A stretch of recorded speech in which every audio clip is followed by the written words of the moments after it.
to Liquid Courage, the podcast where I, Amanda Pereira, sit down with a fellow artist that I admire and ask them the questions I've never had the guts to ask them before. Sounds scary? Yeah, it really is. So I use a little liquid courage in the form of my guest's favorite drink. We cheers, chat, and connect as I attempt to soak up all the wisdom they have to offer. Today I sit down with Shannon Burns and we throw back some beers. Shannon is a radio host and podcaster based out of Toronto. She currently hosts the Midday Show on Virgin Radio and is an entertainment contributor for iHeartRadio Canada. In her career so far, Shannon has interviewed a ton of the top musical artists like Taylor Swift, Ed Sheeran, Meghan Trainor, Sam Smith, and Miley Cyrus, a few of which we talk about in this episode. Alongside friend Paulina Nicole, Shannon also hosts the podcast Pop for Thought, a fun and informal approach to pop culture discussion.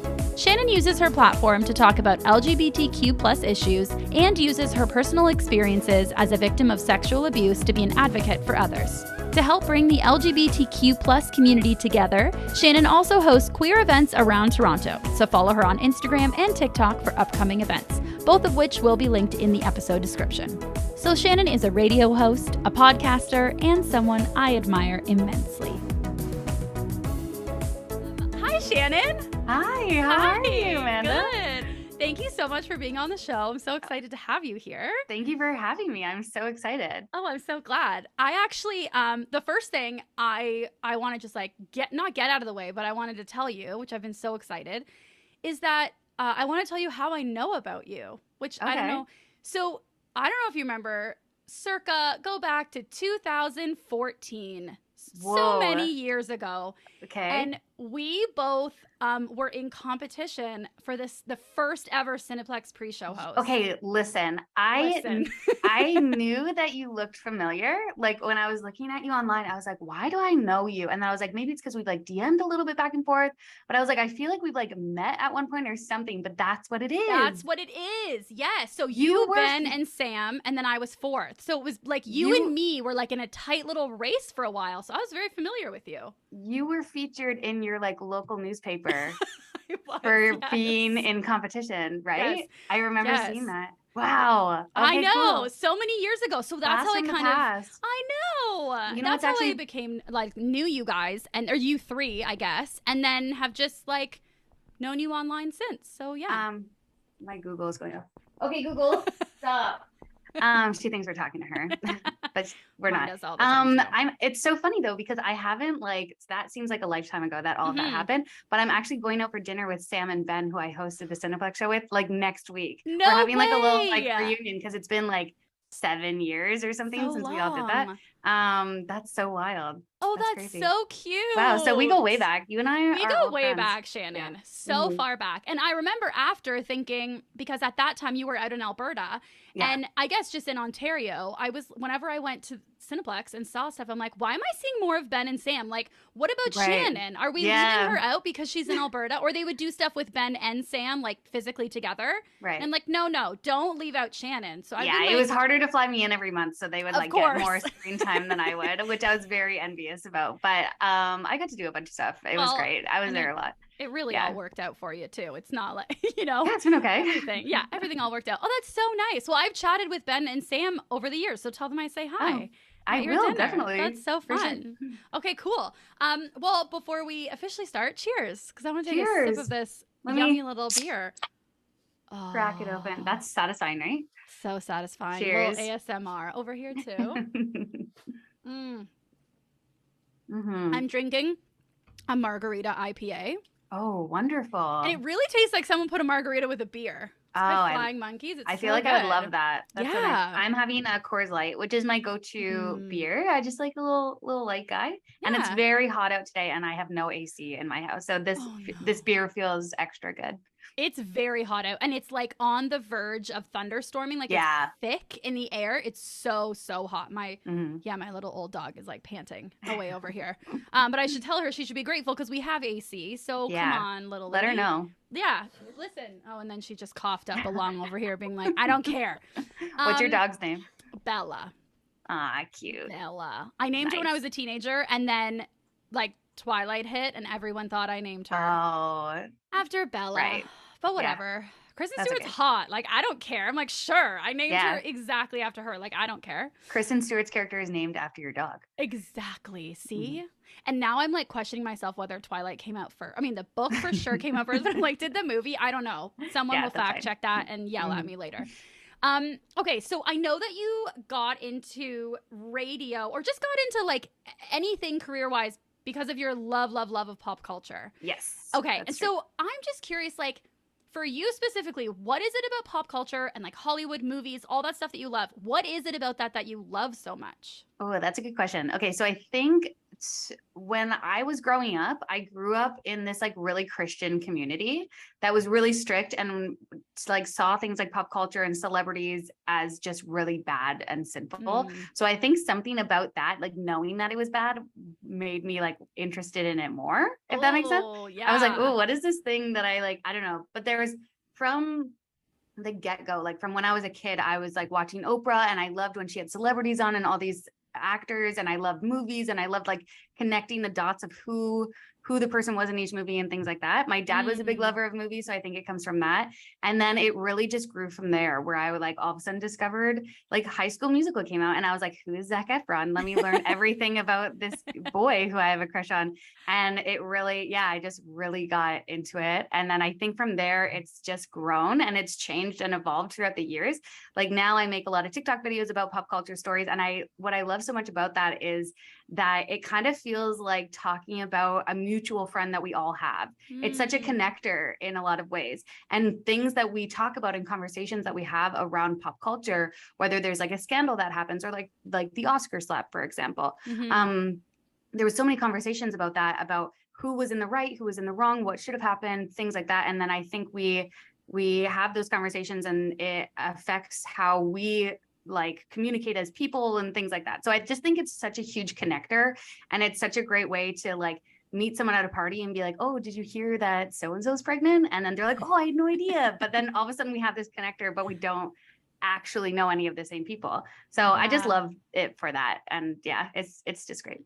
I love that aspect of it, that it's such a connector. That's so true. And I find myself sometimes now, and I don't know if I did this when I was younger, but now if I'm talking to somebody and they say like, oh, I love so-and-so, and I actually think so-and-so is like very objectively a huge asshole, or like, right. It tells you a lot about a person. It does. And how do you sometimes, because sometimes you want to take that with a grain of salt. Like I don't necessarily want to be judged on the one celebrity that I happen to like, but then also it's hard not to, because sometimes it can kind of tell you about their values and stuff. Do you ever get in pop culture conversations and you suddenly realize like, oh, I don't like this person based on their pop culture values? All the time. Yeah. Like I was telling someone yesterday, they were saying they were really excited for Nicki Minaj to come to Toronto the other day. And I was like, well, actually, I'm not a huge fan of Nicki Minaj, which is a bold thing to say publicly because her fan base is insane, but like they'll come after you. But I'm like, well, she actually like was supportive of her brother after he was accused of sexual assault, and she's married to a sex offender, and there's things like this. So then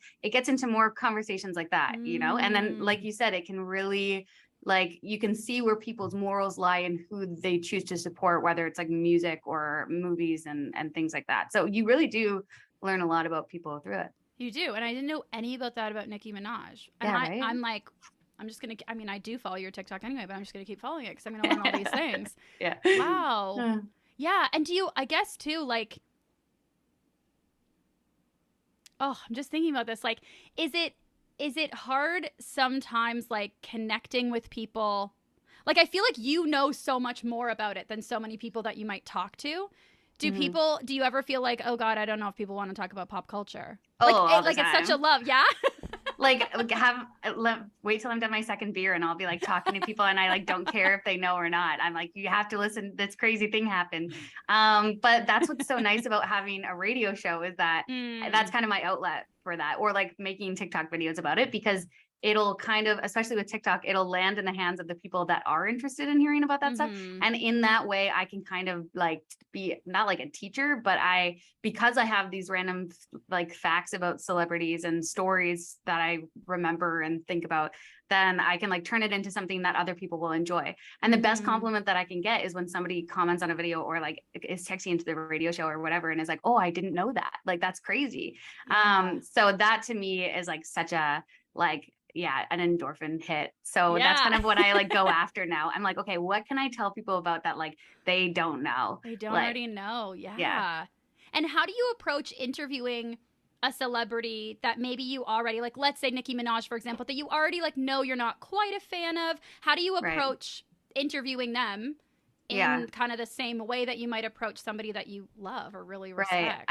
Well, there has to be like a level of professionalism, since so much of the interviews that I do with artists and celebrities are based through my job. So there will be times where if I don't fully agree with someone's morals, or I like really don't like them, I don't know if it's ever actually happened, but I'm sure that if I went to my work, actually it did happen. There was an artist that I was set up to interview, and I guess I can say who it is, but it was the singer Kim Petras, who is a queer trans artist that I really liked. And then when doing the research for the interview, I realized that she worked right alongside Dr. Luke in the creation of her album. And Dr. Luke is a producer who is known for making a ton of pop songs, but also for abusing the singer Kesha. So a lot of people don't work with Dr. Luke anymore because of everything he represents and him just being like a terrible person. But Kim Petras worked with him. And then so during that research, I was like, I feel really weird about interviewing her because I'm a huge advocate for like sexual assault and things like that. So I didn't want to like praise this album that was created by this man who's like horrible. And then so I ended up doing the interview because I was assigned to do it. And then I let my boss know after, and I said, I don't really feel comfortable like releasing this or like having done that. And they said, okay, no worries, we won't post the interview. So it's like not out there. Which is nice that they let that happen. So there's things like that can happen. And then but like I said, there's like a level of professionalism. So like I've had like a country singer coming up to me on a red carpet, and I like knew that he was like an anti-vaxxer and like a convoy supporter, but it's like I'm gonna ask the questions that I have to ask about music, and then I'll just move on, you know? Yeah, totally. Yeah. Like you get one and done and you're good. Yeah, exactly. It's like totally. Yeah. Do you like, I know you love pop culture, but do you ever find, do you feel pressure to like stay on top of every single story and know like every celebrity update? Does it ever feel like homework, or like you're trying to chase the updates all the time? It's literal homework every night because I do a 5-hour radio show every day. So I spend my evenings like at home on the couch with my girlfriend when we're like watching movies or whatever. I'm on my laptop like researching and finding stories to talk about the next day, because it's like no matter what, I have to fill that 5-hour time, and I'm doing a radio show by myself. So I got to figure out what I'm going to talk about the next day, which is also a good thing because it keeps me on top of everything. So even if I'm feeling a little lazy with it, or just like don't want to keep up with it as much that week or something like that, it forces me to, which is good, because then I'll be like, okay, well, that is a good story. Maybe I'll make a TikTok about that tomorrow. And then like it goes on from there. So it keeps me going. Yeah. You're like, fine. I guess that's really interesting. And I'm glad I looked it up. Right. But it's nice too when I have like a week off. Like my girlfriend and I went to Mexico a couple weeks ago, and I was like, I'm not going to do any stories while I'm here. I'm not going to like post anything or like look into anything or even like read stuff online, because it can also be kind of toxic and like gossipy and stuff like that. So that was really nice too, to like force myself to just take a break and like really take a week off of it. Because it can get a lot. Yeah. And you need work-life balance. You need that turn off too. Absolutely. I'm still learning that, but yeah, definitely. Me too. I know. And okay, so I always feel like I don't know what's going on with a lot of things. Like I feel, honestly, are you a big fan of pop culture? I love pop culture, and I also am always the one who's someone's saying something. I used to do this. I'm trying not to. Therapy. But like I used to be the one where if you came up and you were like, Amanda, oh my God, did you hear what happened? So-and-so is pregnant and all this happened. I'm like, oh, yeah. And smile through it and just try and pick up details, because I don't want anyone thinking that I'm stupid. So here's my question. Other than your TikTok, which is a great outlet for that, where do you go to find like great celebrity pop culture updates and stuff without it being super toxic? Because there's some places that just get so toxic where I'm like, this is not supportive of any artist. This is full gossip, and I feel bad. I feel gross reading this, you know? Yeah, there's definitely outlets where it does feel like that. Like when Perez Hilton was really big, that was a big thing that was really toxic. I have like honestly like a note in my phone that has all of my like prep links. So I like every night I like go through each of the links, and it like tells me, and I feel like it's a good gauge of like just not only pop culture, but just like things that are going on in the world and news and stuff like that. But I go on Reddit a lot. I think that's really good. There's like Actually, the subreddit that's called Pop Heads, I find really good because it's all about pop music and it's not necessarily about like talking about the person specifically. Like it won't be like Shawn Mendes and Camila Cabello broke up. It'll be like, hey, here's Shawn Mendes' new song. What do we all think about it? So it's more music focused and things like that. So I'll look for things like that, like Rolling Stone, Billboard, and Emmy. Things that really get into like what inspired that artist's album and all of that stuff. So because I'm interested in that as well. And then also there's like a bunch of movie ones that are like that too, where you can like really learn about the movies rather than just like who the person is dating. So okay. All right. I'm heading over there. I think that's a good question though. That's interesting. Thanks. That's what I'm gonna do. Because sometimes I just find like I'm gonna Google what's going on, and then I'm in a dark hole of everybody shitting on everybody else, and it's like, oh my God, run away. I'd rather just hear from friends what's going on. Yeah. Or sometimes you see headlines too, and it's like so and so sported their midriff at the beach. Like Daily Mail is really bad for that, where they're like, and I'm like, I don't care that's not news. That somebody was wearing a crop top today. Like that doesn't interest me at all. But for some reason they felt the need to write an entire article about it. So I never want to be that person. Like I love to look at things or situations that are happening in ways that like might start an argument or a debate between people, like things that are an example of real life that's happening in celebrity that could like, I don't know, influence culture as a whole.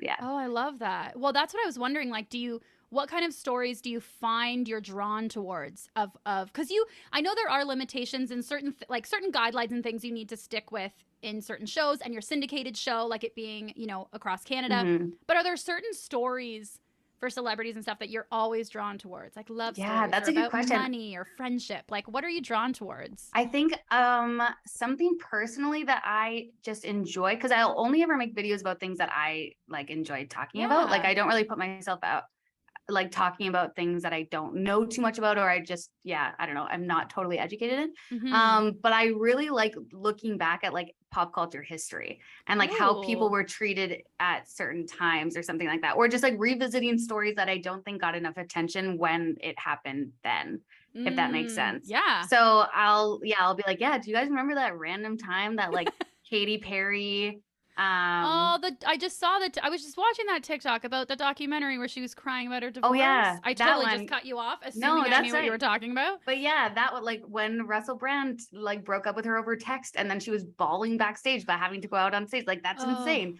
Yeah. Or it's like there's another one with Katy Perry where it's like she tried to buy a convent, but then she had to go to court against a bunch of nuns, and then one of the nuns died in court the day that they were there. Yeah, there's like a whole thing where I was like thinking about that one day, and I was like, I feel like people aren't talking about that enough, or like that didn't get enough attention. So I like made a TikTok being like, anyone else remember the time that like Katy Perry took some nuns to court and then the nun died and then she didn't end up getting the convent and blah blah blah. Oh my God, I didn't even know like about that. Yeah, I'll send you the link after. It's a good okay, great. Yeah. But yeah, just stuff like that. I like revisiting things, so I think that's kind of a big one. And then also I think, I don't know if there's any particular like topic that I enjoy more than others, but I do work a lot in pop music. Like a lot of the interviews that I do, 99% of them have to do with musical artists. So I do have like such a love for the music industry and that side of entertainment. So that's definitely like an avenue I navigate more towards. And I know you mentioned like interviewing, and I know you've mentioned in other podcasts and stuff, like you love interviewing. And I'm curious, in being interviewed yourself, what have you learned about interviewing celebrities? Like, oh my goodness, I've learned so much. Interesting. I started to get interviewed by students a lot more during the pandemic because a lot of them in radio school like get assigned to interview a radio host. So they'll reach out and I'll do interviews. And always after, I'm like, okay, it like has shifted how I interview because sometimes I don't even know what it is specifically, but like I'll get asked a question and then it'll be kind of worded in a way where I'm like, oh, that's a hard question. Like, I don't know if I could come up with something off the top of my head. Like I might have to think about that one for a while. So then when I go to artists, I'm like, okay, I want to phrase it in a way that they can probably think about it off the top of their head, or will like know the answer to it right away, or it won't be like too deep and stuff like that, or just how to navigate the conversation in general. And have it like flow better and stuff like that. So yeah, that is, that's so interesting that you asked that. Cause I think about that a lot.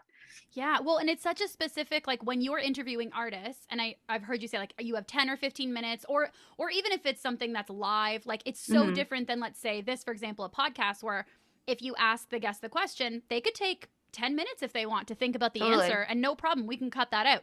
But in a live interview, I totally see what you're saying of like wanting to make sure that you're making it as easy as possible for the guest to know the answer about themselves. Yeah. Like, and a lot of the times, because I only have 10 minutes, I have to get like the certain sound bites. Like I have to ask them about the new song because we have to hear about that. I have to ask about like the music video if it probably just came out, and they're probably going to head on tour because they have new music coming out. So it's like, you have to hit all these marks, and you only have a short amount of time, but you also have to have the conversation flow really well, but you also want to get in those personal questions because you're a fan of them.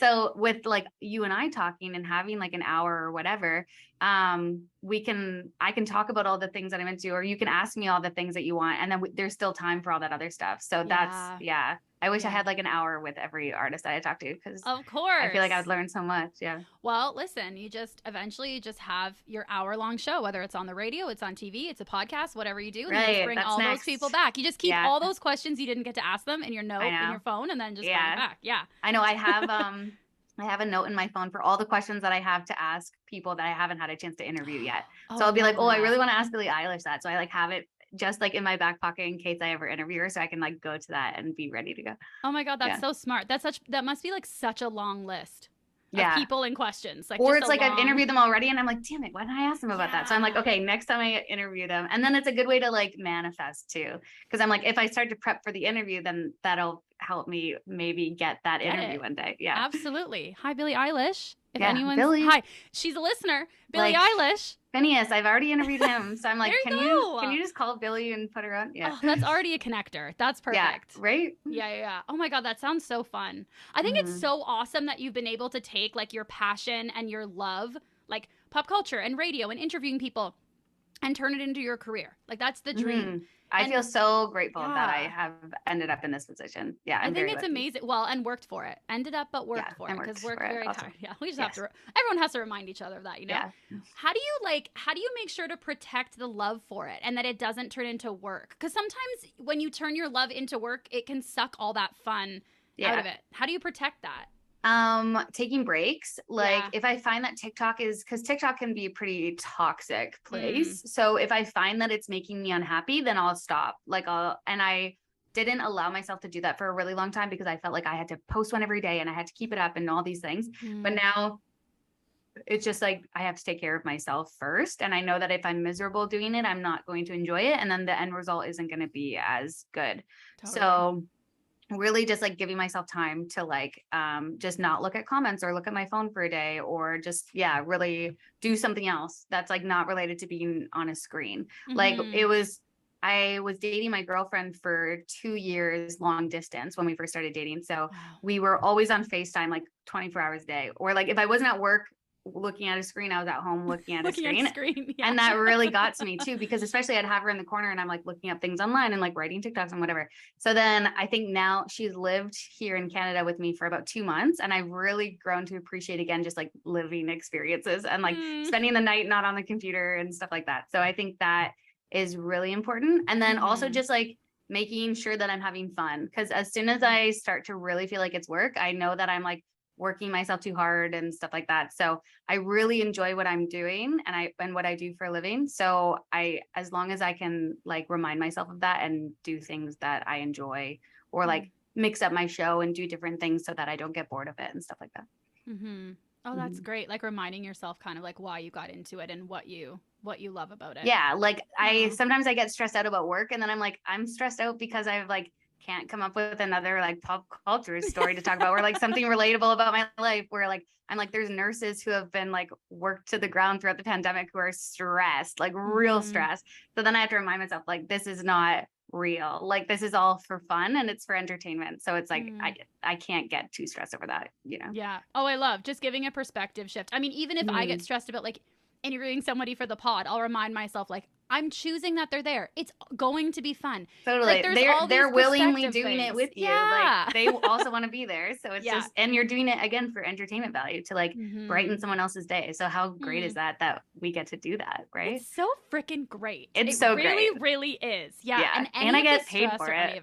Like, and Well, that's the thing too, is like reminding like, okay, this is something that I love. And then it turns into getting to do it every single day. And it's a choice. I always remind myself too, like I could quit all of this if I want to. I could. Like I have the power here. I'm not like, nobody's forcing me to do this. So like, that always helps perspective shift too. And thinking of the nurses. Always thinking of the Always nurses. think of the nurses. Always helps all the time. Yes. Okay, I know this seems like this feels like a silly question, but I'm curious for you specifically. What makes you love Oprah so much? What do you love about Oprah so much? I know there's so many things to love, but like everyone loves Oprah. And that's the thing. So it seems stupid to ask, but I'm like, I want to know why you love Oprah. Okay. Do you want the real answer? Or do you want the answer that I like give people? Oh my God, I would love the real answer if you feel comfortable. And if not, give me the one that you give people. No, I'll give you the real answer. Okay, I love the real answer. So Oprah, I just have watched Oprah since I was a child, like every day after school, like so many people did, because back when there wasn't as much like streaming online and so all the things, we would sit down and watch TV. And remember that? Remember commercials? Right? Yeah. I'd watch every day after school, and I always felt like she was asking the people the questions that I wanted to know. So I was like, whoa, that's crazy. Like she always asked had the best questions, which I think now goes into like my love of interviewing and stuff like that. But yeah, I just learned so much from her. And also, like I said, I grew up really religious. So I grew up just like in this bubble of like going to church twice every Sunday, going to a Christian school. Like my friends weren't into all the things that I was into, but like Oprah was into all of the things that I was into. So I saw her as like a friend, like I'm sure also a lot of people saw her as. And then from the ages of 13 to 18, I like speak openly about the fact that I was sexually abused by my stepfather for like 5.5 years. So that was like a huge secret that I was holding that no one else knew about. That was like this traumatic thing that was happening to me at home all of a sudden.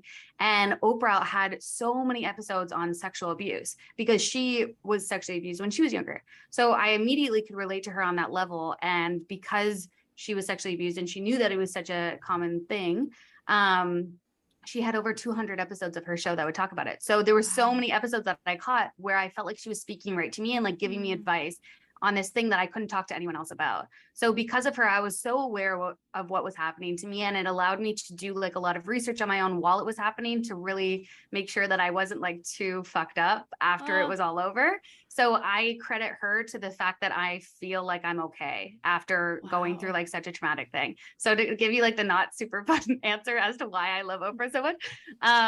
But yeah, that was it. Yeah. So she I like credit her to like saving my life. Like it's crazy. Oh yeah. No, that doesn't. I know you're like the not fun answer. I'm about to sound like a Sesame Street, but like the honest answer is always the fun answer. Right. It's always true.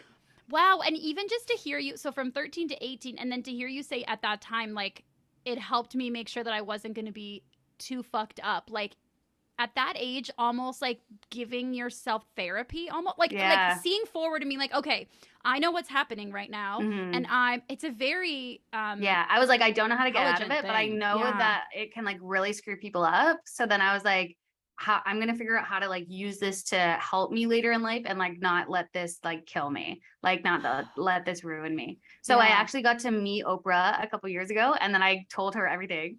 I was like, I just have to tell you, like, I love you so much. And like, I was sexually abused for 5 years and your advice is what helped me like finally tell my mom. And then she like grabbed both my hands and she was like, she started like asking me all questions about it. She was like, who was it? Like, how long did it go on for? Was it like one time or was it many times? Like, how many episodes do you think it took for you to like, let it sink in? Like all this stuff. So I think that was, which is crazy.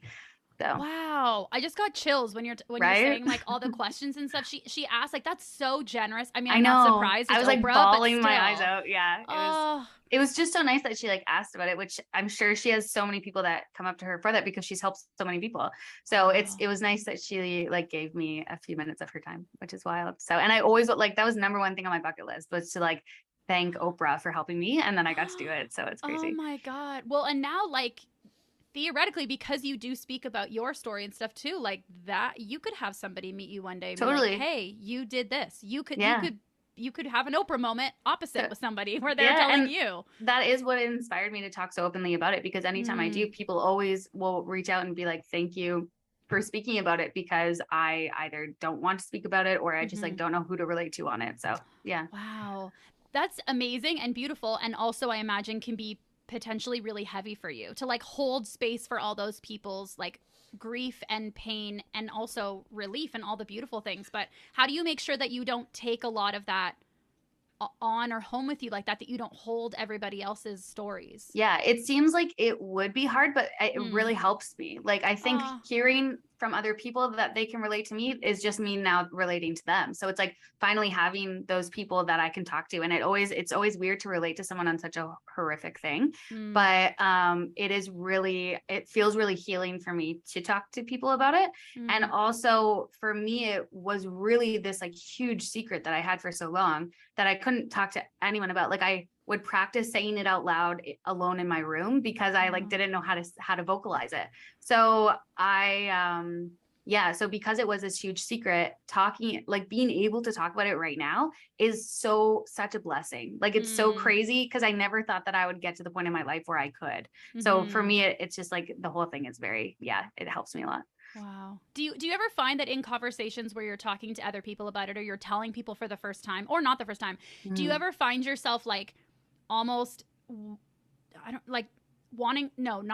feeling like you have to, or you're obligated to take care of them? Like, you're talking about something and then you're worried, oh, am I, like, even when you're like, oh, this isn't the fun answer. Like, are you worried ever that you're like, is this, am I going too deep? Am I talking too dark? Yeah. Like, can you handle this? And then you're taking care of the other person?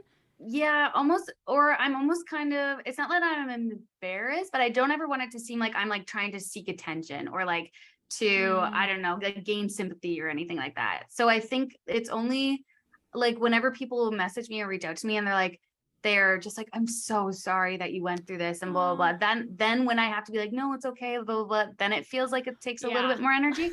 But, no, it's okay. Just when like they give me the sympathy and I'm like, I'm not looking for sympathy. I'm just like telling you my story. I don't know, but it doesn't ever feel like too bad. Like overall, it's just like the good always outweighs the bad in those situations. So absolutely. Well, and in retelling, because I think it's so generous and open. I mean, partly, who cares what I think? Do what you want. Secondly, I just wanted to say that also I think it's so generous. Like, you're so generous and you're so open with telling your story. And I think it's like incredible and beautiful about coming out and about like growing up in a religious community and how that was difficult. And then on top of it with your healing journey through sexual abuse, like all of it, talking about it. And I wonder, in retelling your experience like over and over again, how do you think that impacts how you think and feel about that time of your life? Like retelling that story. You asked such good questions. Seriously. Thanks, Shannon. That actually means a lot coming from you.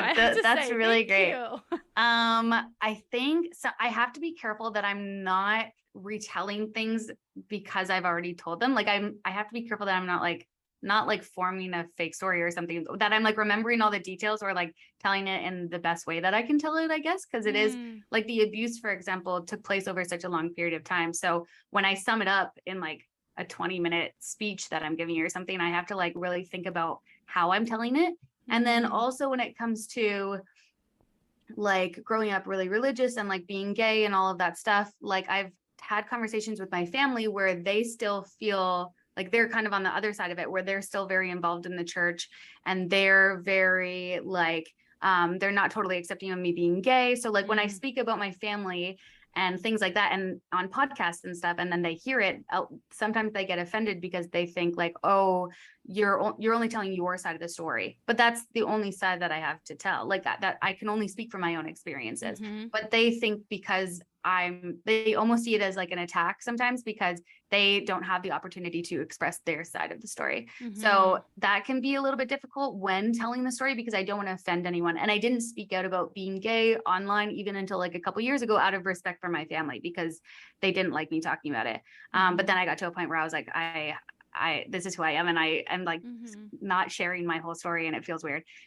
So yeah, there's just like harder things to navigate when it comes to that, to not like offend my family, but also like but I want to be open about the fact that like they aren't going to come to my wedding. Like my siblings aren't going to be there. And like that is a really hard thing to deal with. And so many people deal with that and like are constantly told by their family that they're like not equal when they bring their partners over and stuff like that. So it's like, it's still such a huge issue. And I think a lot of people forget that like homophobia is still prevalent in today's society. And I'm an example of that. So let's talk about it so that we can end that stigma and we can like get better, you know? So yeah, and just talk about it without thinking about like which parts of our voice we have to segment out and mute, and which parts of our voice we're allowed to share openly. And and like I'm turning 30 this year, so I think I'm having like a lot of revelations where I'm like, I'm so tired of like censoring myself or like not saying certain things to offend people and whatever. So I'm just gonna like lay it all out there, and then that just be what it is. Yeah. The bomb's just gonna go off, and people, whoever thinks it's the bomb, can pick up their pieces. But like, I'm not picking up their pieces anymore. Yeah, exactly. Like I'm not doing it. Yeah. It's too much to carry. Do you find like when you were speaking just now about kind of the maybe not the pressure, but the desire to like get the facts right, kind of like you had said, get it, make sure you're saying it right. I wonder, like, I mean, if anyone asked me about between 13 to 18, I would not get the facts right. Like, I just wouldn't. I think it's impossible. I mean, we know, like, eyewitnesses get it wrong. Like, there's studies about this, right? So totally. I wonder how much of that pressure comes from how much victim blame happens, like, in our society, and how much the default is to not trust people who have gone through sexual abuse. Like, do you think it comes from any of that? Or where do you think that pressure to, like, get all the facts straight comes from? It could be from the fact that I like had to physically like go to court to like tell my whole story, and I had to get the facts right. So maybe it's like rooted in that. I feel like I'm in therapy right now where I'm like, where is it from? It could be that, or just like wanting to make sure that I don't know, it's not even just like getting the facts wrong, but it's just like telling it in that right way, or like in the way that will best relate to other people. So that I can like get the whole story in. I don't know. It's hard. Like you said, it's 13 to 18 is such a, like, your teenage years. So there's a lot that goes on in that time. So it's just really, and so much abuse happened that I don't remember a lot of it, which is great. But then there's other things that I really remember. So I have to also remember that, like, just because and a lot of just like memories in general from that time, I don't remember, because I think I was so focused on the abuse that I remember a lot of the abuse, but not a lot about, like, my sister will tell me a story about something we did as teenagers. I was like, I don't remember that at all. But I think it's because I was looking back, I'm so focused on all the abuse that happened that I feel like that was like, so my entire life, where I have to then remember like, oh, there actually was like good times in there as well, you know, but it's hard when it's like the bad always sticks out more than the good. Yeah. Well, and when you're in survival mode for that long, it's like, no, I'm not going to remember that we went to go see the movie and then we got ice cream. Like, that's just not I'm going to remember like what happened that night. Yeah, exactly. Totally. Like, that's just not the thing. Yeah. And I mean, that's, like you said, it's like your whole teenage years. And I know you've spoken kind of about like sometimes mourning like your teenage years of what could have been. And I find that for myself, like, I often mourn periods of my life of like what could have been, or and sometimes it's what if I did this, but sometimes it has nothing to do with a choice that I made or didn't make. It's just like, oh, and I get stuck in it sometimes. And I'm wondering for you, like, when you find yourself feeling that way, what helps you get through it or out of it, whatever applies better. The thing that helps me the most when thinking about like mourning different parts of my life is being proud of who I am today and liking who I am today. So the fact that I am where I am and I have succeeded more than I ever thought that I would in my career, and hopefully still go to succeed more. And the fact that I am like happy and healthy and have a girlfriend that I live with, like, my life is so much better than I ever thought that my life would be. So then as soon as I think about that, then I think like, who cares about any mistake that I may have thought that I made that would have led to a different thing? Because every mistake that I made has led me to where I am, which sounds so cheesy, but it's like so true. It's like everything that I've done in my life has led me to now, and to who the person that I am. And I like that person a lot. So I'm happy. Oh, I'm happy you're happy. That's wonderful. That's a great answer. I'm gonna think about that. Like sometimes I get stuck like, oh, what if this would have been my childhood? What if this would have been my What if Amanda won the Cineplex pre-show? What if Amanda was first place instead of Ben? Or Sam? I can't remember which one was first place. Anyway, what if I was third place instead of Shannon? I also grew up like around religion, and not as much, I think, as, again, and I'm not going to come in here assuming I know you as much as it seems like when you've spoken about it, but grown up around a religious community, and like it definitely imprinted or implanted like a lot of shame or judgment, or like a lot of conditional acceptance in myself that's like kind of stuck there for me personally. And I know you share that like because of being raised in a religious community, you never thought at that time that you would come out and like be openly gay and love being gay and like not like all those things. So I wonder for you, what aspects of religion or the religious community made it so difficult to ever imagine coming out? Yeah, well, I grew up in a community.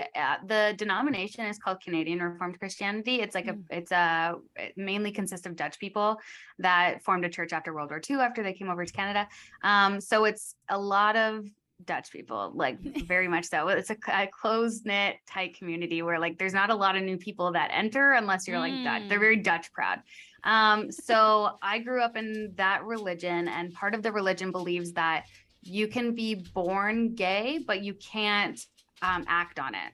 So I always was taught that, like in school, I was taught that at church, like God makes you gay, but he gave this to you as a struggle for you to overcome. So realizing that I'm gay, I thought like, okay, well, if I'm gay, the right thing to do would be to like never act on it, never to like go on a date, or like have to accept that I'm never going to fully be happy in a relationship and get married and have a family. Like that's my whole life was like crashing down because I didn't think that I could be happy. So then that really sucked. I was like, wow, this is not a fun religion to be in. Like they're really not giving me a lot to look forward to in my life.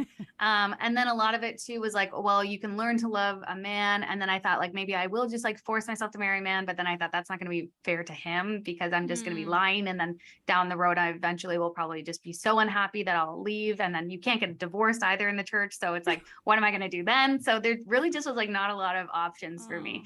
So just, the way that I was taught about things, I believed through and through my whole life. And I was such a like diehard Christian. I did my what's called profession of faith. So I took like night classes for like 7 years and then became like an official member of the church. And once you're an official member, then it's really hard to leave. So there's things like that that I was like very much into, but it's all I ever knew. And it's like all the whole community of people that I was around were all people that were in the church. So it really was just like my life. But then I went to college that was like not a Christian college. So I started to meet all different types of people. And then it really opened my eyes to like just different ways that people live and ways that people can be happy and not feel guilty about everything that they do, which is wild to me because I just always had guilt around like everything, like watching movies or like being into celebrities. That was a sin, or like thinking that I might be gay. Like that's a sin, or like wanting to buy something on Sunday, that's a sin, or wear jeans to church is a sin. Like there's just so many rules. So then when I realized that there's just other ways of living that I had never witnessed before, then I started to really look into that. And when I started to make friends with people who weren't in the church, who started to question me on my beliefs and why I believe specific things, then it really allowed me to start questioning it as well, because I never questioned it growing up because I was just surrounded by people that believed the same things as me. So then through that, I was like I really started to question, let's have like this whole identity crisis. And then eventually got to a point where I was like fully okay with myself, but it definitely took some time. It's huge. I mean, to find out, I mean, I imagine once those friends are questioning you and you have the realization like, oh, okay, I actually like Shannon, I actually don't know if I believe in this. Like if this resonates for me and my heart, that might be hugely liberating because it's like, oh, well, maybe being gay isn't a challenge that was put in front of me. Yeah, I'm like, maybe I can marry a woman. Like be myself. Yeah, but it's also like, that's earth shattering. Like I thought of the Truman Show, the movie in my head of like just finding out everything that you've been taught maybe isn't what it taught. Is. Yeah. How do you, and all those beliefs are still going to be in you. Like I haven't gone to church and I can't count the number of years, but I know that I still have like the little things about being ashamed of who I am, or those little like implanted thoughts. I know it's from then and it's still in me. So like, I still have religious guilt all the time. Yeah. Like how do you get out of that? How does that get out of you? It is practice. I guess. But it's like, even like I still feel guilty posting about being gay online because I know that people will see it that are going to be upset. So it's like, take that I feel guilty about because I never want to make other people upset. But then I have to think like, it's just really just reminding yourself like, no, what I'm doing is not wrong. How they are feeling is wrong. Yeah. And a big part of it because was I started to make a lot of gay friends. So then when my family would talk to me about being gay and they'd be really upset or against me being gay, they'd say like homophobic comments, I would like kind of take it to heart. But then I would think, would I ever think that way about my friends? Like I would never let somebody talk to my friends like that. So why am I letting them talk to me about that? So that was really helpful in just like that whole, self-discovery. Yeah, absolutely. Thing in my life. Yeah. Well, again, having that like perspective shift, like, and when you can't do it for yourself, having somebody else that you trust and that you like trust their values, allowing like snap out of it, Shannon. No. And then it goes, it goes the other way as well, because now I look back at ways that I treated people when I was a Christian, or I still am a Christian, but like when I was in that denomination or was so active in the church and things like that, like I used to go to abortion rallies. I was like so pro-life. I would like hold up signs on the highway when I was like 12 years old that was like saying abortion is murder. And then like, how did that make people in those cars feel at that time? Like I would never do that now. I'd be on the opposite side of that. So I kind of look back too and I'm like, oh, like that, there's guilt that comes with that. And then there's guilt from both ways. So it's really just like, figuring out all of that. And I mean, it sounds like also though it would give you such a capacity for empathy for those people. Whereas like for somebody else that maybe didn't have that journey, who never was like in the mind of a pro-life or in the mind of a homophobic person or whatever. I mean, it's like I was homophobic. Like I disagreed with gay people. So when my family is talking to me, I'm like, I know exactly how you're feeling because I used to feel that exact way. Like you have this aura of, that you're just like kind of better than everyone, or like that you have all the right answers and you're just trying to help that person get into heaven. So like, it doesn't matter that you're being judgmental to them or whatever, because you're really just trying to help them. So I like understand where people are coming from in that way. Like, it definitely does give you a certain level of empathy, but then at the same time, you're like, snap out of it. Like totally. Yeah. And I could understand too, being stuck. Like for me, for example, I might be like, okay, well, I'm not gonna try and change their mind, or I'm not gonna try and whatever. But for you, I could imagine it might be quite alluring to try and change their mind and teach them, because you were that person. Like you changed your mind, and like you learned new things and gained experiences with other people and from other people, and then changed your mind. And so I don't know, do you ever find yourself like with your family or anybody, it doesn't have to be somebody personally close to you, wanting to like teach them? Because that's a lot of work on you, I guess. A lot of labor on you. I would love to, but I also think too, in the way that they think that they're going to change my mind. And I know that they're not going to change my mind. I have to accept that I'm not going to change theirs either. So it's like, you kind of have to come to that realization at a certain point where you can like try, but they're just like, they would love for me to probably like stop acting on being gay and find a man. That's obviously not going to happen in the same way that I can't accept that will ever be a thing. But it's kind of like almost giving up hope too, because I like don't want to keep wishing for it when I know that that's probably just not going to happen. Oh, that's a really hard thing to like accept, to know how to accept. Exactly. Like the wedding thing you mentioned, or any of it. So I mean, it's hard to find a way to accept it, because I think I'm always like, no, there's hope, keep pushing. But I think it's so right that with some people, yes, and with some people you have to just kind of it is the way that it is. And and we're still close. Like I still have a great relationship with my siblings, like not as close as we used to, but I have 10 nieces and nephews that I adore, and we still go for sleepovers, and I still visit them, and we know when to talk about those things, and we know when to just leave it, and we can put those aside and be a family. In certain circumstances. And then sometimes we get a little heated, but that's family, I guess, sometimes exactly. too, though. And what is it saying? Like you have to, don't expect from people what they're not capable of giving or something. Oh, yeah. I don't know. It's one of those, I think it's more for dating, but it's like, I think it's the thing about that works. Like torturing yourself with the hope with some people, where it's like, even if it's in friendships, like if they're a party friend and not like a friend you go to for emotional support, it's like, hey, stop trying to go to them with emotional stuff. They're just a party friend. So that's just what's going to happen. Totally. I wonder, I know this is a little ironic with me talking to you about it, but because you've shared these pieces of your life that are personal and like integral to who you are, do you ever feel pressure to talk about it? Like, do you ever feel like from other people, if they want to ask you about it and you're like, I'm just not in the mood, like not today? Right. No, actually, because especially about the sexual abuse stuff, I like talk about it way more than people ask me to talk about it. But I think that's one of those topics that people shy away from and don't want to ask about because they don't want to say the wrong thing. So like this conversation that we've had is the most I've ever had a conversation with somebody publicly about it. Wow. Because but you're so good at like creating a safe space and like asking great questions. So it's like it makes it nice to talk about. So I would actually like to talk about it more. So thank you for giving me the space to do that. Absolutely. And we're manifesting more. Yeah. Billie Eilish and talking about it more. Those are our two right? manifesting for the day. Exactly. But no, I don't think that I ever feel like it's too much or anything like that. Like I said before, like for that particularly, that was such a big thing that I didn't get to talk about. So I love talking about it. But then being gay and stuff like that, it's easy to talk about myself because it's like my own personal experiences. Yeah. Right. So, and it usually comes in like a positive thing or somebody seeking advice or just like having questions and things like that. So anything that I'm really talking about are things that I'm like pretty passionate about. So I love talking about it and like, especially when it comes to like radio and stuff.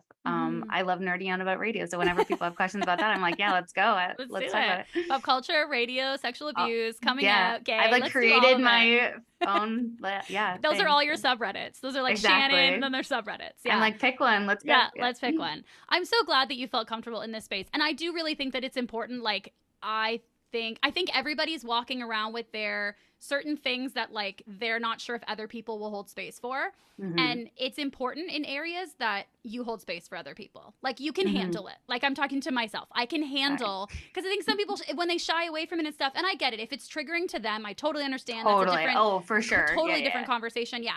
But if it's talking about something, I always look at it as like, there's two options. Shannon can be alone in this and just think about it herself and just talk about it herself.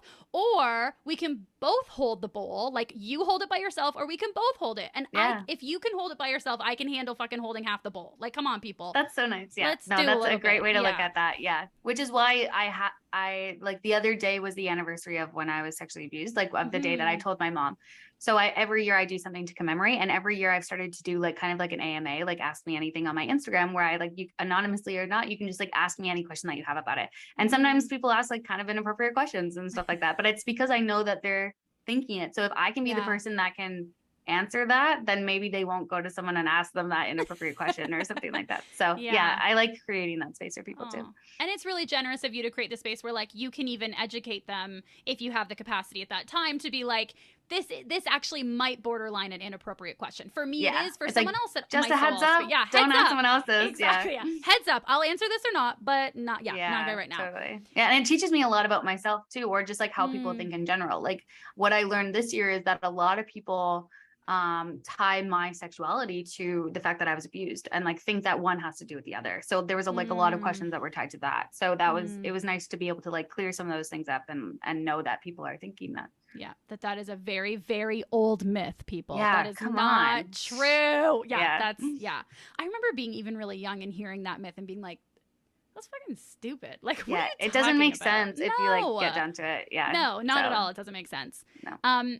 Well, and like, in choosing to share these like wonderful parts of yourself publicly, are there any parts of your life personally that you've decided like I will not share this publicly, or parts that you wish you could share more but you're worried it'll like negatively impact your career or like it's not appropriate for your job? Oh, that's a good question. I get such an ego boost every time you say that. Shannon is so sweet. Yeah, I know. But you actually have asked me so many questions I've never been asked before in my life. So it's like I love it so much. I know that's your goal. Like you said, when you interview people and when you said that, like, I'm like, when you said that, how you want to do all the research and you only want to ask questions they've never been asked. I'm like, oh, Shannon, that's me too. It's totally like, right. Yeah. Yeah. If one more person is like, so how did you get into radio? I mean, you're like, go Google. Anyway. Yes. And if it's something that's been asked before that I really want to know and like a different facet of totally. It, and cool. people can ask me that. I don't care. I'm not like a but don't famous ask. person She has by to any be means. nice. Don't ask her that. Like, just Google it. Anyway. Is there anything that I don't know? I think there's like certain parts, like obviously parts of my relationship that I don't post. Like a lot of people, a lot of like queer people will make their like brand around their relationship, because there's such a lack of queer representation in media that a lot of queer people seek that in like the media that they consume. So there'll be like lesbian couples on TikTok or YouTube and stuff that really post a lot about their relationship because it's helpful to other people. I don't feel like the most comfortable doing that. I like to like keep my relationship just like a little bit more private, or just like not make that the main focus. Which it's great that other people are willing to do that, because I soak it all in and I love it and I get attached to all these people. But I just don't know if that's something that I could personally do. And then there's just like other things that I do that I think people will probably just find boring. I don't know. Like I do a lot of yoga, and I like don't really post about the fact that I do a lot of yoga. That's not a subreddit. That's not going to be a yoga subreddit. We're not doing it. Yeah. I'm not about to be like, I'm a yogi, but I love yoga.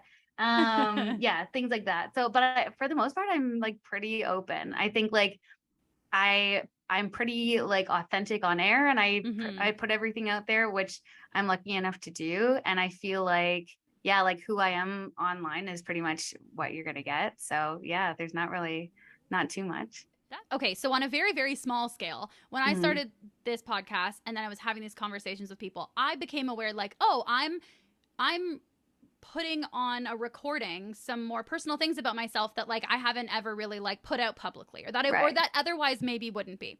Again, small scale. I'm not on the radio. I'm not like, but I've had that experience, and I've thought, oh God, is it so weird for celebrities when you meet them and like, you know, and I'm putting in air quotes for people listening, like, you know everything about them, and they have no idea what kind of person you are. They don't know your intentions. They don't know your values. They don't know how you feel about them. Right. And I'm wondering for you as well, like, people can listen to you on podcasts, on your podcast. They can see you on your TikTok. They can go on your Instagram. They can listen to you on the radio. Like, people come to you already knowing a lot about you that is true, and then probably assuming a lot about you that isn't true. And so how do you kind of handle that energy? Like, a lot of people maybe throwing hate at you, or maybe like wanting to be your best friend and like, can we hang out? And how do you kind of handle those conversations where these people are strangers, but they already feel like they know you? Right. I think just, I don't know how I handle that. Sometimes it's hard because people will make assumptions about me that aren't necessarily true, or they'll like comment on a video, like saying something that could not be further from like the person that I am, but they're judging me based off like one video that they've seen and then have taken something and ran with it. So that, I think in the beginning, I would like be like, no, that's not who I am as a person. That like you're yelling at the wrong person. Like I agree with you on that thing and whatever. So it'll be things like that where I'm like, that's not true. Or they'll think like, I'll do like a pop culture story and they won't believe the thing that I'm saying. Cause it'll be like a truth, like you can Google it. Like I never talk about anything that's not true, or else I'll lose credibility. So I like make sure that my facts are right and stuff like that. So they'll be like, you're just making this up for clout. And I'm like, that's literally not what I'm doing at all. Like that would only hinder my career. That wouldn't help me in any way. So it's like things like that where I'm just like, I want to like respond and be like, no, it's not true. You can Google this and this and this. But then it's gotten to a point now where I'm like, they're going to comment that and they're going to keep scrolling and they're not going to think about that again. So it's like, I can just either, I don't know, like delete the comment or just leave it. And then just also move on with my life. Like I'm not here to like make sure everyone knows every correct thing about me. They can like, they can take it or leave it, and I don't know them. And if they're commenting something like mean to me, that I always think like, if I were at a party and they were to say that to my face, would I try and be like, no, that's not what it is? Or would I be like, who is this person? Like, don't talk to me like that. And then like, go talk to my friends, you know? Yeah. So I try and think of it that way, where I'm like, I'm not here to please these like trolls on the internet. So I'm just gonna like move on and live my life. And for the trolls and the people being trolling, I think, the people being trolling. Sounds like they're being controlling. For the people who are being trolled and the trolls, I think that's such an important thing to remember, that like, okay, imagine before you comment something or before you feel like you have to reply, imagine if it was in real life. Like, would you actually comment that to that person? Yeah. Would you actually say that? Because anonymity nobody online, would. No, they hide behind the screen, and it's like, for both parties, I think that's such a nice kind of reminder. Yeah. Do you ever have to set any boundaries of people like really wanting to be your friend? Like really wanting to? I don't know. I don't think so. I've had like people like come up to like my friends in bars and be like, all of a sudden like pretend like they casually bumped into them and got to know them, and then later we'll be at a party with that person and they'll be like, I actually saw you and all your friends on TikTok and I really wanted to be your friend, and I like infiltrated like I got in it and or like got in the group or whatever. So which is kind of just funny. I don't see that as like anything bad or whatever. I'm like, yeah, that's awesome, like be our friend. Because I'm always looking to make new friends, so I think I've just really seen it as like a positive. Like if somebody reaches out and they're like, hey, I think we'd really get along, I'm like, awesome, like let's go for a drink, like let's hang out. So yeah, I think it's all just like a positive thing. And I think kind of to what I was saying about pop culture before, where it's like such a connector, I think social media in general, or just having any sort of presence online, is such a great opportunity for me just to meet new people.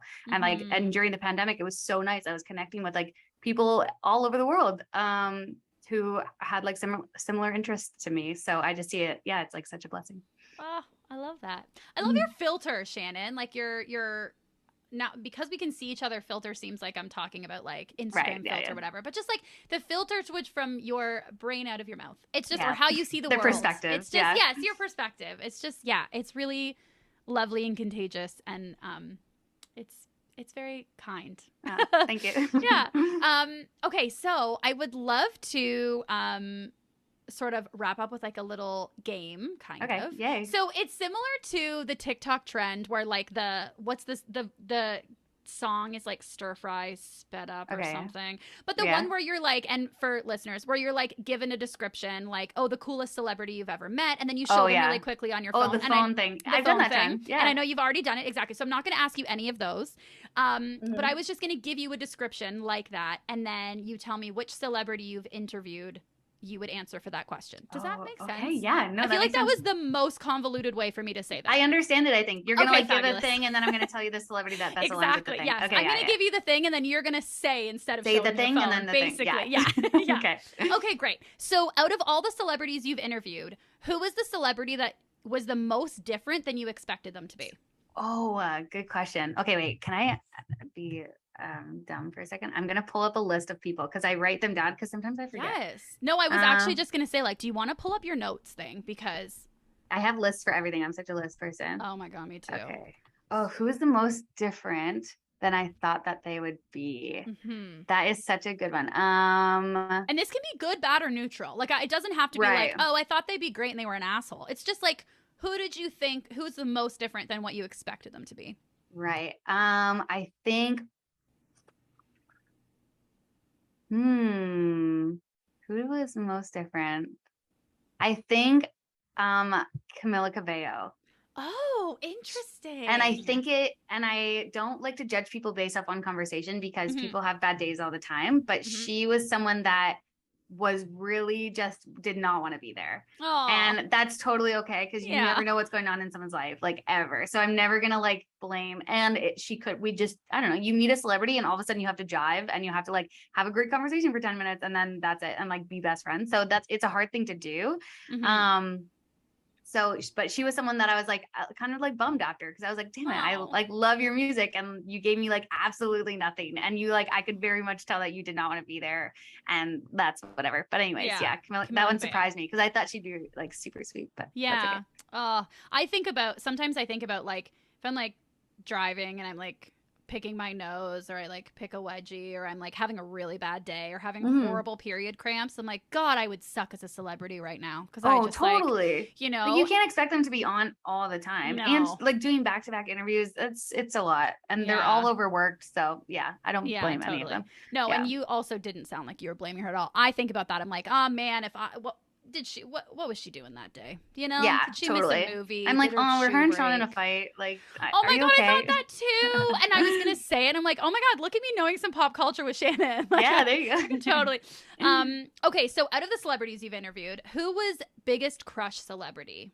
Oh, it just happened recently. Austin Butler. Oh, I saw my goodness. the look. I saw the look he gave you on your TikTok. He is so handsome, like so handsome. I was like, am I gay? Like, jeez. Maybe he's the man that you marry and run away with and make your family so happy. That'll be it. I'll be like, Mom, it's Elvis. It's Elvis.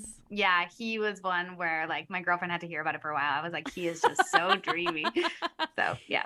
And for you, like for me, if I think somebody is really attractive, once I get to know them, even in like 5 minutes, it can it can make them more attractive or less attractive, like significantly. It really, really affects it. Is it the same for you with their personality, or can you separate them just like in general? Yeah, just in general.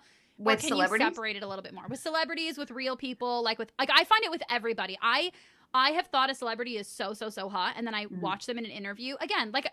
I'm not judging them, but it's to the point of like it doesn't affect them if I think they're hot or not. Yeah. No. They don't care. But yeah, I'm sure that they'll talk, and I'm like, oh, never mind. Like I don't really think they're hot anymore. Does that? Or I'm like friends with someone that I like followed on Tumblr for years or something like that, where I like have this idea of who they are, and then I'm friends with them, and I'm like think they're super attractive, and then being friends with them for a while, I'm like, oh, you're just like a weirdo. Like you're just like whatever.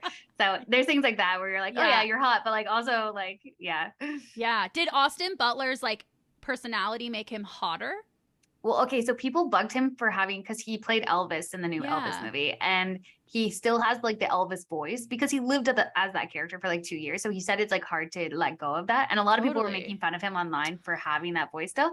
But I just thought it added to his attractiveness. I was like, this only makes him more attractive. Yeah. And he gave me like a great interview, and he was super kind, like so nice, very engaged. So I think, he only just got more attractive. I was going to say kindness. You're going to be hotter for me. Right away, you're going to be hotter. 100%. It doesn't take a lot. Yeah. No, it really doesn't. Kindness, consideration, empathy, nailed it. Okay, out of the celebrities you've interviewed, who is the best smelling celebrity? Or I know you had to do interviews over Zoom, so also who seemed like they would smell the best? You can include them too. I didn't interview Oprah, but Oprah smelled amazing. Of course you did. I can tell you that. I think my caption on the Instagram post about it was like, she smelled great. But smelled amazing. I don't know if I like got it from anyone else. Oh, Niall Horan. Niall Horan smells good. Oh, all right. Yeah. So I got to hang out with him in person. So that was really great. I got to smell him in person. I got to smell him. Love it. Yeah. Okay, great. Okay, so out of the celebrities you've interviewed, which celebrity has the most daddy energy? Oh, the most daddy energy. That's a good question. This is such a fun game. I love this game. The most daddy energy. I don't know. Maybe like AJ from the Backstreet Boys. Oh my God. Like he's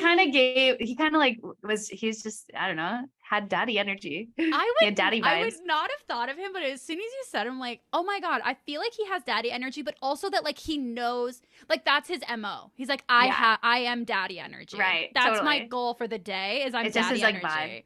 Yeah, it's just his vibe. Absolutely. Or maybe like Shawn Mendes, like he he was just one, maybe not daddy energy, but he definitely was one where I met him in person, and he's like very tall. Like that caught me off guard because of how tall he is, and also just like very confident in himself. So immediately you just like have this like he has this like thing around him, you know? Yeah. So. Confidence can be everything. Yeah. Again, make you more attractive. Okay, and I have two more for you. One is, which celebrity seemed most like they have a secret? Like a and it could just be like a mystery about them. You're just like, ooh, I want to know more. You secretive little beauty. Right. That's maybe. Well, sometimes there's like a long list of like rules that we have with artists where like you can't ask them about like this and this and this and this and this. So sometimes there's like a lot more rules. So then you're like, oh, you definitely have something tied. You have some secrets. Someone who had secrets. Maybe.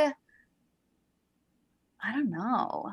This can also just be secretive energy. Like it doesn't have to be skeletons in the closet. It can just be like, God, you're alluring and I want to know more. Yeah. Like Sam Smith, I think I would have loved to like, I want to like know what your day-to-day life is like. I want to know like who your friends are, like things like that.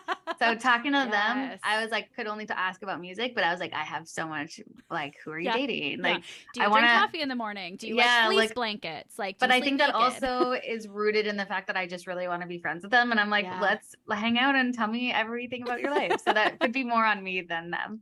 Right. It's like, even if they don't have a secret, you want to know all the things. Anyway. Yeah. I'm like, tell me about yourself. Yeah. Okay. My last one is, if you weren't living with your girlfriend, everything was still wonderful with her. You guys, she was just not in Canada yet. We just made so much money that we had different Toronto apartments. Yeah. Exactly. You had different ones and you would go back and forth. So which celebrity that you've interviewed would you most want to be roommates with? Oh, okay. Good question. Okay. Who do I want to be roommates with? And it's not going to be romantic. This is strictly platonic roommate. Maybe it turns into romance. I don't know. Right. There's this Toronto band. I'll give maybe 2 answers, but there's a Toronto band that's called The Beaches that are made up of 4 girls. And I interviewed them and I was like, these girls are sick. Like, I want to be friends with them. And now I've been lucky enough to become friends with them. So I hang out with them a lot. So I feel like that is kind of a cop-out answer because they are my friends. So I feel like if I wanted like my friend Leandra, who's in the band, to be my roommate, she'd be like, yeah, let's be roommates. Yeah. It's like very possible. Yeah, like very much could have been a possibility.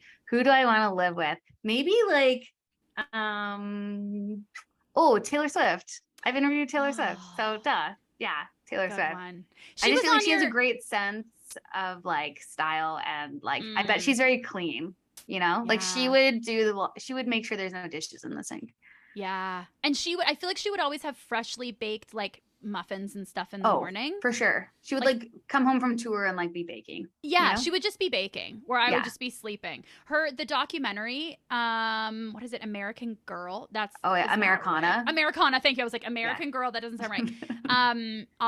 And again, like I don't know how much is produced in any of the things if she actually lives there, but her house that was in it, or one of her houses, beautiful and very clean. I mean, I don't know if you're gonna have a messy house. Yeah, it's like the crew is coming over. Yeah, but beautifully decorated. I would love to be her roommate. That would be wonderful. Okay, sure. Love it. And she has really cute cats, so she does. I saw that she was in your phone flick. You don't have to confirm. Oh, yeah. Okay. Yeah. I know. But I think I said she was like the nicest person. Oh, yeah. You said wonderful things. Yeah. You said great things about her. And I was like, oh, I'm not even surprised. She was the best. And the cool thing about Taylor Swift is that it was a phone interview. So like before the pandemic, before we had Zoom, a lot of like, if they weren't in person, they'd be over the phone. So that kind of sucked that it was a phone interview, but because it's hard to connect with someone, like just on the phone. So, and especially for her, because she has to do like back to back conversations with all these different interviewers. Wow. So what she did was she got everyone to send in 2 fun facts about themselves and a photo of themselves. So she could like know who she was talking to before she talked to them, which I've never heard of an artist doing ever. I thought that was like so wild and so considerate of her. So that was really sweet. Yeah. Way to make you feel like a human being, which is how you should be made to feel. Right. Or if that was me, I'd be like, oh my God, what are the 2 facts I want to send? I don't even remember. One was that I own one of the audience member chairs from the Oprah Winfrey Show. That's always like my go-to fun fact. And I don't remember what the other one was. Oh my God, that is an awesome fun fact. Yeah, right? That is so fun. Okay. I would be stressed out about what to choose. Like I would be brainstorming. It took me a while. Friends. I was like, what photo do I send? Right. Yeah. I was just going to say, even the photo. Like, what do you, you're like, what do I want her to think about me when we're going into it? That's really kind of her, though. That's really nice to hear. I thought you might have said Louis Capaldi for your roommate. Because I know you love. I just think he'd be a little bit more messy though. Like I feel like I'd be doing his laundry and I'm not about to do that. But I do. That was my favorite interview that I've ever done is with Louis Capaldi. We really hit it off. And then we were supposed to do an interview a few months after that and then pandemic and things. So I'm still, the next time that I interview him, I'm really hoping that he remembers me because I've talked so much about him since that interview because it was like just my best interview that I've done. So yeah. Oh, I love it. Okay, so we've actually talked about manifesting. We've been talking about manifesting quite a bit during our chat. And something I wanted to wrap up the end of this with is like, I have a very hard time asking for what I want. Like it takes me a long time to ask or just like put it out there. But I'm trying to practice that more of like, you want something, you got to tell the world or you got to tell people. So you are living your best life. You wanted to like be on a main radio station in Toronto, out in love, and here you are living your best life. So I'm wondering, what's something that you want next in your career or in your life that you want to put out in the universe other than Billie Eilish, another Louis Capaldi? We're putting out a few things already. Yeah. Absolutely. I got a lot in the works. Yeah, I love it. I love it. You have to. Yeah, I think what I would love to do is do like longer form interviews with artists, like a conversation like this with artists and not be cut off after 10 minutes would be great. Just to like form more relationships and have deeper conversations because there's only so much you can do in such a short amount of time. Also, I'd love to expand more into like actors and that realm of entertainment because I do so much music focused interviews. So that's something I want to do. But yeah, interviewing is my favorite thing. So if I can do anything in the future that's like around that, whether that's like being on like an entertainment show like E-Talk or ET Canada or something like that, that is like totally what I would like love to do. And like red carpets and all of that stuff. So that's what I'm working towards. All right. We're manifesting it. We're putting it out there. We're putting it out there. Thank you so much, Shannon, for today and being so generous and open and kind and lovely. I so appreciate it. And it was so nice to finally connect since 2014. Yeah, we go so far back. So I'm glad we got to hang out. Yeah. Me too. Oldest friends. But yeah, thank you so much for, like I said, creating such a safe space. This was awesome. Oh, of course. Thank you.